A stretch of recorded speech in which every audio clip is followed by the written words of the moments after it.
हाँ जी, यहाँ पे हमने डिस्कस किया, हम डिस्कस कर रहे हैं लिंग्विस्टिक को थोड़ा सा, कि हमारे पास होता है सेम स्पेलिंग होते हैं लेकिन उनके डिफरेंट मीनिंग्स होते हैं। जैसे डेजर्ट और होमोग्राफ है लेकिन मीनिंग डिफरेंट है। फिर हमारे पास होता है हेट्रोग्राफ होता है, जिसमें मतलब उनका जो ग्राफिक सिस्टम है, राइटिंग सिस्टम, उनका राइटिंग डिफरेंट है, उनकी रिटन में वो डिफरेंट है लेकिन प्रोनाउंसिएशन उनकी सेम है। टू है, इसको कहते हैं हेट्रोग्राफ। उसके बाद डिफरेंट स्पेलिंग होमोफोन्स होते हैं कुछ, ये यही हैं और लाइक दैट। ये आपसे पूछ सकते हैं वो एग्ज़ाम में, और इनको आपने इसका स्नैपशॉट ले लें और आपको ये चाहिए तो। What is universal grammar? Noam Chomsky ने डिस्कवर किया था कि इन हर माइंड के, ह्यूमन माइंड के अंदर, हर बच्चे के माइंड के अंदर, यानी हर इंसान के अंदर एक यूजी मौजूद है, मेंटल ग्रामर मौजूद है। ये प्रिस्क्रिप्टिव, डिस्क्रिप्टिव और पैडागोजिकल ग्रामर से बिल्कुल मुख्तलिफ है। मतलब हर लैंग्वेज जो है उसका कोई ना कोई सब्जेक्ट, वर्ब, ऑब्जेक्ट, जैसे ये है, किसी का ऑब्जेक्ट वर्ब, किसी का सब्जेक्ट और कहीं किसी का वर्ब भी होगा। तो इसी तरह कोई ना कोई स्ट्रक्चर मौजूद होता है। मतलब उसके अंदर ये चीज़ या तो सब्जेक्ट होगा या वर्ब होगा या ऑब्जेक्ट होगा, सब्जेक्ट प्लस वर्ब ऑब्जेक्ट होगा, ऑब्जेक्ट वर्ब होगा या ऑब्जेक्ट ही होगा। बाज़ का तो ऑब्जेक्ट होता ही नहीं है, बाज़ का सब्जेक्ट नहीं होता कुछ लैंग्वेज में। तो ये लैंग्वेज कहता है कि यूनिवर्सल ग्रामर हर बच्चे के माइंड के अंदर मौजूद होती है। यूजी उसने उसको नाम दिया, यानी हर लैंग्वेज जो है वो एक पैटर्न जो है उसके अंदर ज़रूर है, चाहे वो जौन सी भी लैंग्वेज हो। उसको उसने नाम दिया यूजी का। इसको डिस्कवर किसने किया? नोम चॉम्स्की ने। इवन कि उसने ये भी कॉन्सेप्ट दिया, जैसे कि बिहेवियरिस्ट कहते थे कि जैसा बिहेवियर आप सामने करोगे बच्चे के, वो चीज़ सीख लेगा। उसको उसने कहा बिहेवियरिस्ट। ठीक है, बिहेवियरिस्ट ने बहुत सारे मतलब मिसालें दी। उन्होंने कहा कि एक बच्चा जो है, आप उसको मतलब जंगल में छोड़ आएँ तो वो जंगल की ज़बान समझ जाएगा, बिहेवियरिस्ट ने कहा था। तो उसने इस बात के ऊपर नोम चॉम्स्की ने इस चीज़ को रिजेक्ट किया।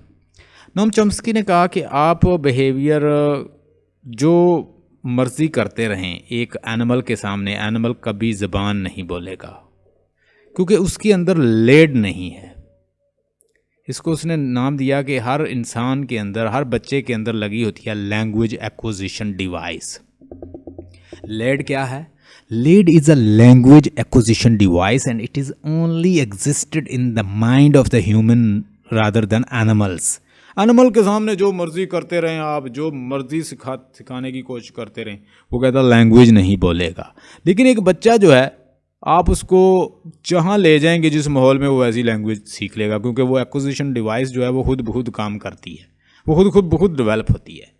उसने बड़ी रिसर्च के बाद उसने कहा, मतलब उसने दिया तो एब्स्ट्रैक्ट कॉन्सेप्ट, उसने किसी आले के साथ मापा तो नहीं, अंदर लगी हुई है। लेकिन वो कहता है कि इंसान के माइंड के अंदर एक ऐसा फंक्शन लगा लेड का कि वो खुद ब खुद एज के साथ क्या करती है, फंक्शन करती है। मतलब इंसान का बच्चा ही तो बोलता है ना। अब पैरट को जितना मर्जी सिखा लें वो लैंग्वेज नहीं बोलेगा, चाहे जितने मर्जी बिहेवियर करते रहें उसके सामने। तो बोलता कौन है? सिर्फ इंसान का बच्चा ही। तो उसके अंदर क्या लगी है? लेड। तो लेड उसको फोर्स करती है कि वो खुद ब खुद लैंग्वेज सीख लेता है। यानी चॉम्स्की का जो आइडिया था वो स्किनर से कहीं ज़्यादा लॉजिकल था, लेकिन उसका भी ठीक था। दोनों थीरीज, हम किसी थीरी को फाइनल नहीं कह सकते, बहुत सारी थीरीज का क्रिटिक जो है वो दोनों की मौजूद है। The place of articulation refer to the area. अब एक चीज़ और बड़ी आती है लिंग्विस्टिक के अंदर से कि वो पूछते हैं कि प्लेस ऑफ आर्टिकुलेशन क्या है, मैनर ऑफ आर्टिकुलेशन क्या है। प्लेस ऑफ आर्टिकुलेशन और मैनर ऑफ आर्टिकुलेशन। अब मैनर ऑफ आर्टिकुलेशन में हम अगर जाएं तो चले जाएं तो प्लॉसिव आ जाता है, ठीक है, फ्रीकेटिव आ जाता है। अब फ्रीकेटिव आ जाता है, ठीक है। ये अक्सर बच्चों को समझ नहीं आता। आज मैं ये चीज़ें आपको क्लियर करूँगा। The place of articulation refer to that area in one of the repeating cavities, resonating cavities, larynx, mouth, the articulators opposing the some kind of the stricture. Stricture का मतलब होता है ऑब्स्ट्रक्शन, किसी चीज़ का, किसी को रोकना, उसे कहते हैं stricture, obstacle to passing of the air. The manner of articulation refer to the way articulation are set so the resonance affect the possible. अब देखें, आपका जो माउथ है, ये माउथ जो है फैक्ट्री है साउंड प्रोड्यूस करने की। अब ये तो इतनी साउंड है कि आप काउंटलेस साउंड प्रोड्यूस कर सकते हैं, लेकिन हमारे जो लिंग्विस्ट्स हैं या जितने लैंग्वेज के माहिरीन हैं, उन्होंने कुछ साउंड को सर्टन जो है नाम दे लिए। ये आर्बिट्रेरी साउंड है ना, मतलब एक साउंड और एक ऑब्जेक्ट के दरमियान जो रिलेशन है वो आर्बिट्रेरी है, हमने खुद बनाए हुए हैं, उसका कोई एग्जैक्ट मीनिंग नहीं है। यानी मोबाइल क्यों, कोरोना वायरस क्यों कहते हैं कि लोगों ने उसे कोरोना कहने लगा। अब लेट सपोज उस कोरोना वायरस को हम मंकी कहने लग जाते, लोग मंकी कहने लग जाते। हम लेट सपोज उस कोरोना वायरस को कोई नाम दे देते, हम नाम दे देते, कोई नाम दे देते, नबिक्स कह देते, वो लोग उसे नबिक्स कहने लग जाते। यानी मतलब जो नाम आप किसी चीज़ को दे देंगे, आपने आर्बिट्रेरी देना है, अब आप दे दें। इसी तरह आपकी लैंग्वेज बनी हुई है, इसके दरमियान कोई लॉजिकल रिलेशन नहीं है चीज़ों के दरमियान। अगर आपने फर्डिनेंड डी सॉशर को पढ़ा हो, फादर ऑफ मॉडर्न लिंग्विस्टिक जिसको माना जाता है, जिसने जर्नल लिंग्विस्टिक पे एक किताब लिखी थी, उसके नोट्स जो हैं कलेक्ट करके, तो उसके स्टूडेंट ने नोट्स कलेक्ट कर किए थे, और स्विस बॉर्न लिंग्विस्ट है, फ्रेंच लिंग्विस्ट है। अब इस बंदे ने आपको कंसेप्ट दिया था सिग्निफायर और सिग्निफाइड का। सिग्निफायर होती है कोई इमेज, कोई वर्ड, कोई साउंड, और इसके मुकाबले में जो मेंटल इमेज बनता है दिमाग के अंदर, मतलब मैं आपके सामने क्रॉस रख दूं तो आपके माइंड में फ़ौरन क्रिश्चियनिटी आ जाए या क्राइस्ट आ जाए। तो ये क्रॉस को, इस सिंबल को देख के, इस वर्ड को या इस सिंबल को देख के, इमेज को देख के जो मेंटल इमेज बन रही है वो उसका सिग्निफाइड है। मतलब मेरे सामने अगर कोई बंदा कहे, ये सिंबल लगाए, तो मेरे माइंड में जो इमेज बनेगा मैं कहूँगा क्रिश्चियनिटी, ठीक है। कोई इसको कोई और समझ लेगा, ये ज़रब, ये जमा है, कोई इसको कुछ समझ लेगा, कोई इसको कुछ समझ लेगा, कोई इसको कुछ समझ लेगा। वो इतने सिग्निफाइड बन जाएंगे कि वो हर बंदे के लिए अलग-अलग बनते जाएंगे, ठीक है। या मैं आपके सामने कहता हूँ गॉड। अब मेरे सामने कितने बंदे खड़े हैं, एक जू खड़ा है, एक क्रिश्चियन खड़ा है, एक हिंदू खड़ा है, एक मुस्लिम खड़ा है। अब इनके माइंड में अलग-अलग सिग्निफाइड मीनिंग बनेंगे। तो सिग्निफायर और सिग्निफाइड के दरमियान जो रिलेशन है, इसको कहा जाता है आर्बिट्रेरी, कि ये हमने खुद बनाए हुए हैं भाई, इट्स नॉट फिक्स्ड। इसी की बेस पे फिर जो पोस्ट स्ट्रक्चरलिस्ट हैं या डीकंस्ट्रक्शनिस्ट है, उन्होंने कहा कि किसी चीज़ का तो मीनिंग ही नहीं बन रहा। फिर मतलब अब आपको मैं थोड़ी सी और एक फ़िलासफ़ी बताता हूँ यहाँ पे। अगर लेट्स सपोज सिग्निफाइड जो हैं वो हर बंदे के माइंड में ही डिफरेंट बन रहे हैं, तो एक हम पहुंच जाते हैं कि मतलब इस चीज़ का मतलब ही है। मतलब मैं कहता हूं कि प्रोजेक्ट का मतलब होता है कोई प्लान, ठीक है।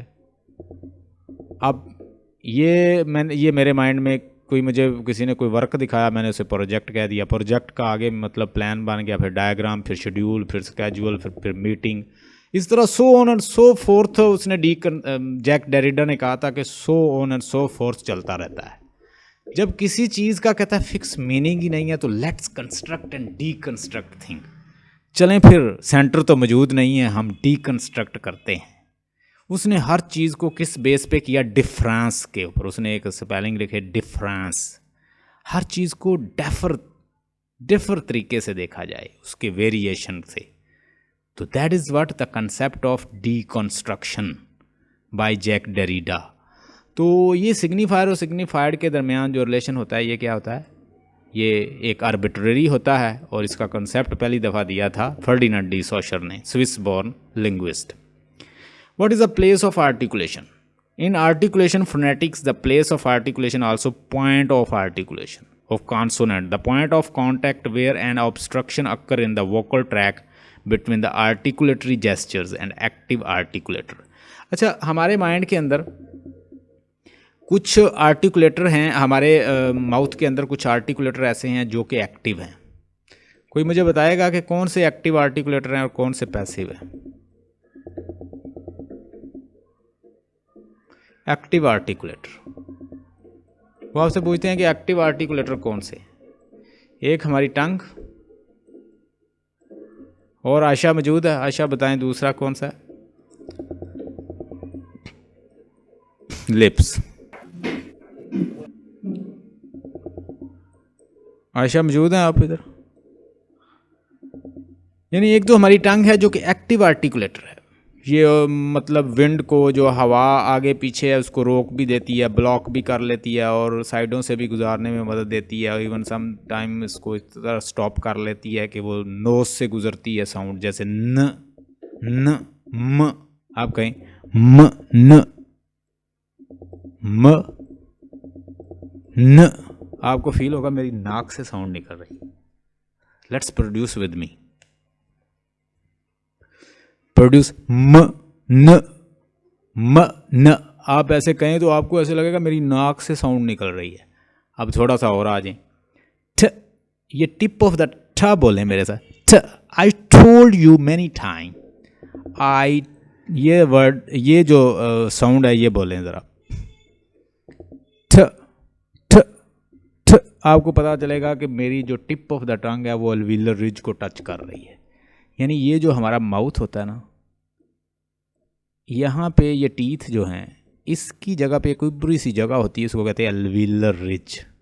क्या कहते हैं? अल्वीलर रिज. तो जब आप ठा बोलते हैं तो ये इसको टच कर लेती है, टिप ऑफ द टंग. तो एक होता है ये फ्रंट होता है, मिडल होती है टंग की, बैक होती है, ये ब्लेड होता है. ये चार हिस्से होते हैं किसके? टंग के, ज़बान के आपकी. तो यहाँ पे होता है यूवला, इसे वेलम साउंड भी कहते हैं, विलम साउंड भी कहते हैं. यहाँ पे जो जैसे वो साउंड निकलती है हमारे यूवला से, जो साउंड हलक से निकलती है, हा हा हॉट.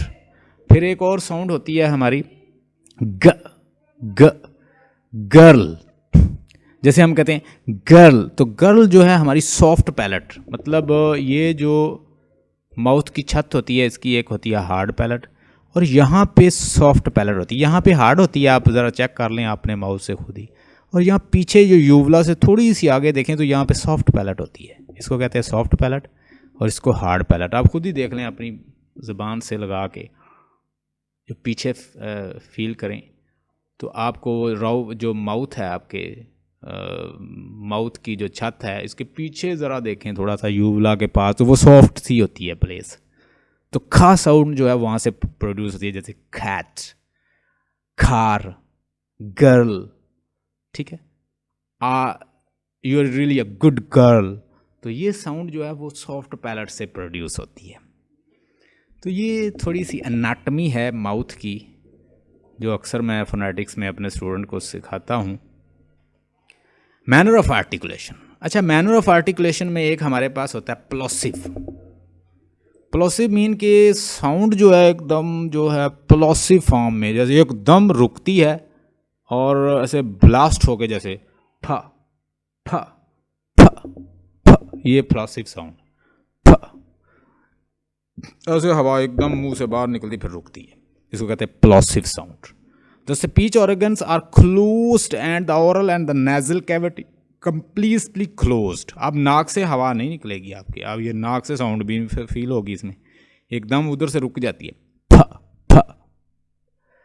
तो उसके बाद अफ्रीकेटिव साउंड क्या होती है, जिसमें आपको फील हो कि मेरी साइडों से साउंड जो है वो मेरे माउथ के साइडों से फील हो आपको. Affricative, like the plosive sound, there is a complete blockage of the air stream in the oral cavity. Nasal sound में आपको लगेगा कि मेरे नाक से हवा ऐसे साउंड निकल रही है, उसे कहते हैं नेजल साउंड. न म, ये दोनों साउंड जो है.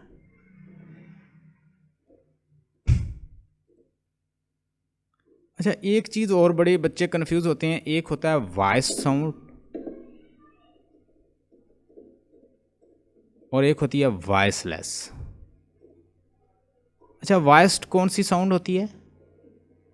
ऐसी साउंड जो आपके वोकल कार्ड को वाइब्रेट करवा दे। आपके सामने जितनी साउंड है मेरे साथ साउंड बोलें, अपने माइक ऑन कर लें और ये मेरे साथ बोलें वॉइस्ड। ये वॉइस्ड कॉन्सोनेंट्स हैं, वावल्स जितनी भी साउंड है वो सारी वॉइस्ड है, टू बी वेरी फ्रैंक। तो ये जो है क्या है, ये वॉइसलेस हैं, ये कुछ वॉइस्ड है, कॉन्सोनेंट कुछ वॉइस्ड हैं। जैसे ये ब ड, आप ऐसा करें कि दोनों फिंगर जो हैं अपनी एडम एप्पल पे रखें ऐसे सामने, तो मेरे साथ बोलें ब ड। आपको वाइब्रेट, आपकी फिंगर जो है आपके वो एडम एप्पल के ऊपर, ये जो हड्डी उबरी सी होती है ना गले में, इसके ऊपर रखें दो फिंगर और करें ब ड ग ज ल म न।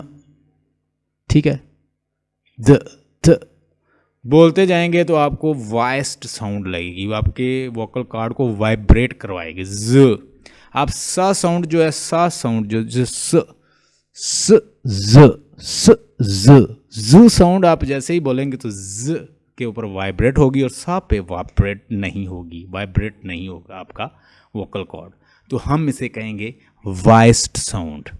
Many consonant sound come in pairs, for example प b are produced in the same place in the mouth with the tongue in the same position. The only difference is that the p is unvoiced या voiceless sound, no vibration in the vocal cord. b is a voiced, p p b b b जो है आपको voiced मिलेगी।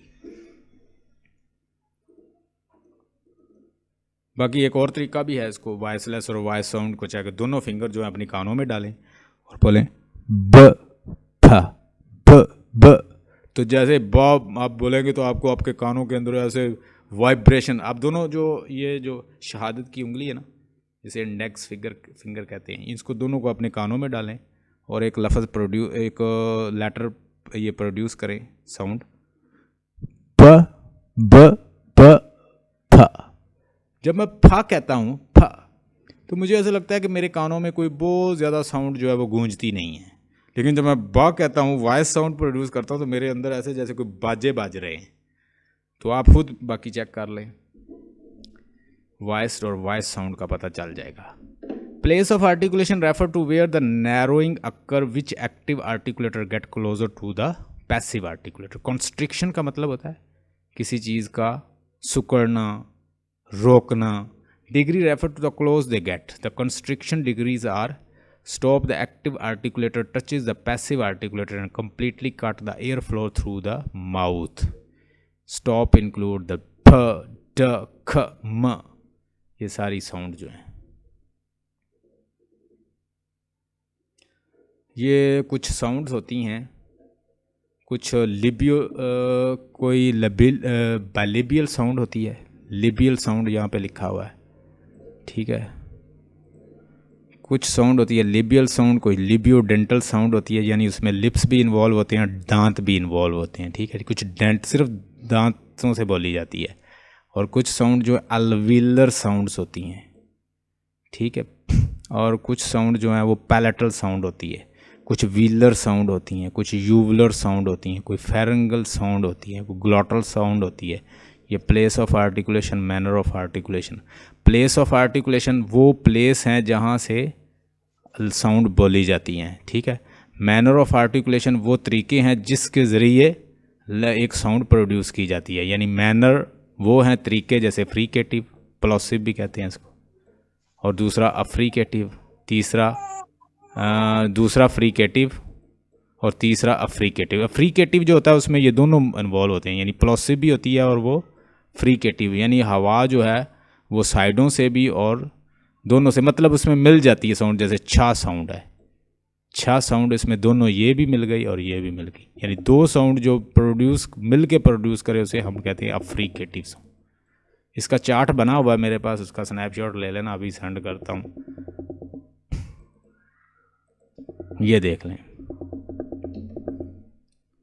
अब ये है वो जगह जिससे हमारी साउंड जो है प्रोड्यूस होती हैं। ये बड़ा ज़बरदस्त है, इसका स्नैपशॉट ले लें। ये वो जगह है जिन जगह से sound bilabial sound, labiodental sound, interdental sound, alveolar sound, palatal sound, velar sound, ये ख, ये ग्लॉटल साउंड। ग्लॉटल साउंड एक ही होती है, हा, हार्ट, हा, ये साउंड जो है ग्लॉटल साउंड। वॉइसलेस, वॉइस्ड, ये भी देखें मैंने साथ लिखा हुआ है वॉइसलेस, और ये क्या है वॉइस्ड। मैंने फा आपको बताया वॉइसलेस है, और बा जो है वो वॉइस साउंड है। ठा जो है वो अल्वीलर साउंड है, ठ ठ ड, ये दोनों अल्वीलर हैं, लेकिन ये एक जो है क्या है वॉइस है, और ये क्या है वॉइस्ड है।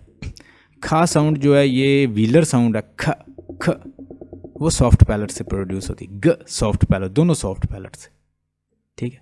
और ये वॉइस्ड है और ये वॉइसलेस है। ये हा, ये कौन सी है, ये वॉइसलेस है, ये भी ग्लॉटल साउंड, ये सीधी जाती है किसमें, वॉइसलेस की तरफ।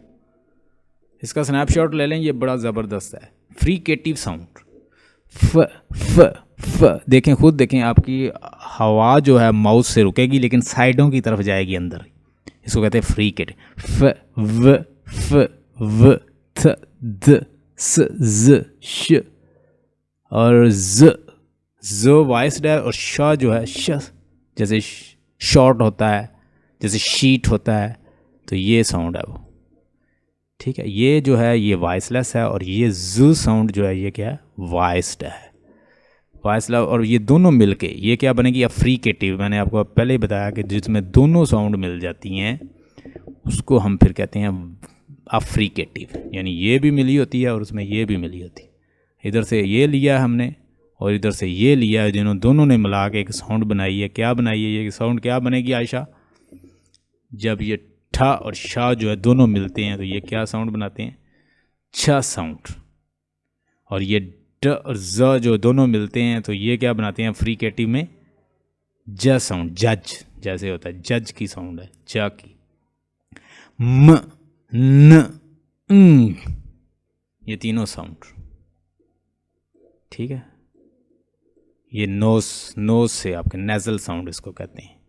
ल, लिक्विड साउंड, लिटरल साउंड भी इसको कहते हैं, हवा अंदर ही अंदर हमें फील होती है इसके, ल ऐसे ऐसे साउंड फील होती है। तो र, ठीक है। और ये साउंड ये वॉइस्ड है। उसके बाद ग्लाइड, वुमेन, जैसे वुमेन, वो साउंड, ज, ये वॉइस्ड हैं दोनों। Hope you got the point, and inshallah tomorrow we'll do something more. Stay blessed and have a nice time.